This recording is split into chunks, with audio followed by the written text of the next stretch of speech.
Interstate 15 near San Bernardino went from being reported to several thousand acres in size in a matter of hours. A nearby elementary school was evacuated and nearby neighborhoods are being evacuated as well.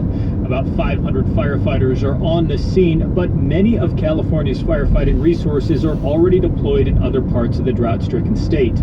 The Clayton fire in Northern California has forced thousands to evacuate and destroyed many homes and businesses. A man has been arrested on suspicion of setting that blaze and several others over the last year. Nathan Rott, NPR News, Culver City, California.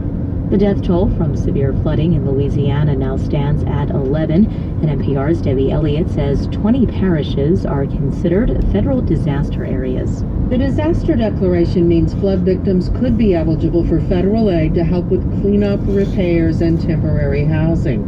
Louisiana Governor John Bel Edwards says more than 40,000 homes are damaged in what has been a major blow for the state.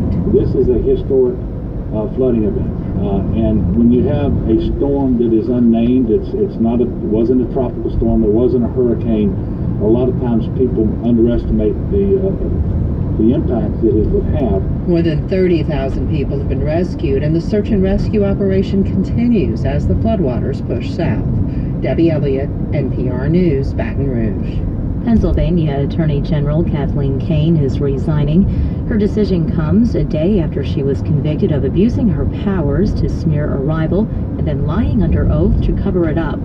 Pennsylvania First Deputy Attorney General Bruce Castor says he's set to temporarily take over the office. The statute says that I will become Attorney General in case there's a vacancy in the office. I understand from the press release that Attorney General Kane issued that that vacancy will occur at the close of business tomorrow. Kane was convicted of perjury and obstruction. Voters will elect a new state attorney general in November.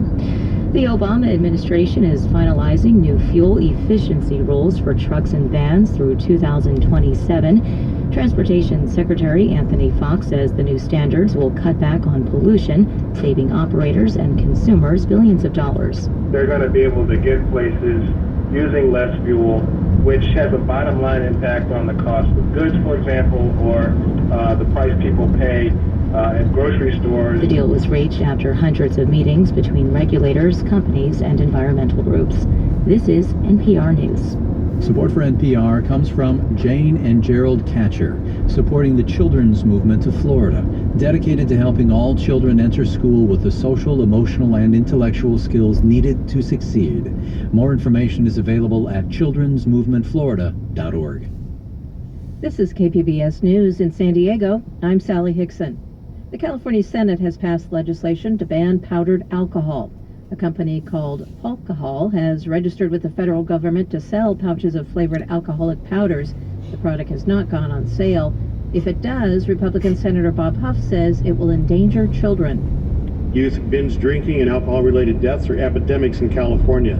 The introduction of a new form of alcohol that's easily concealable and attractive to youth will exacerbate these problems. A wide variety of health and law enforcement groups and local governments push for the legislation. Alcohol argues alcoholic powder is more environmentally friendly than traditional liquor because it will be lighter to ship and that the state will lose tax revenue. Back to the Assembly for a final vote. And a nonprofit group in San Diego is working to get more young Asian people to apply for DACA, the Deferred Action for Childhood Arrivals. The program, which allows kids in the country illegally to avoid deportation, has not seen a lot of applications from Asian immigrants. Edwin Mendoza with the Alliance San Diego says his group is reaching out to ethnic media and community leaders to spread the word in San Diego's Asian community.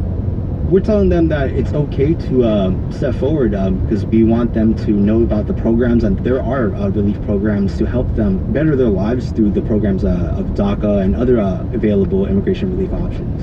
A study by the Migration Policy Institute shows nearly 80% of Mexicans eligible for DACA in the U.S. have applied for the program, while only about 20% of Asian and Pacific Islanders have applied. And an intense summer heat wave kept the San Diego area sweltering for a fourth straight day today, heightening wildfire risks in mountain and desert communities. The unrelenting hot spell, combined with stiff, gusty winds and low humidity levels, prompted the National Weather Service to extend a previously issued red flag wildfire warning by 24 hours until 9 p.m.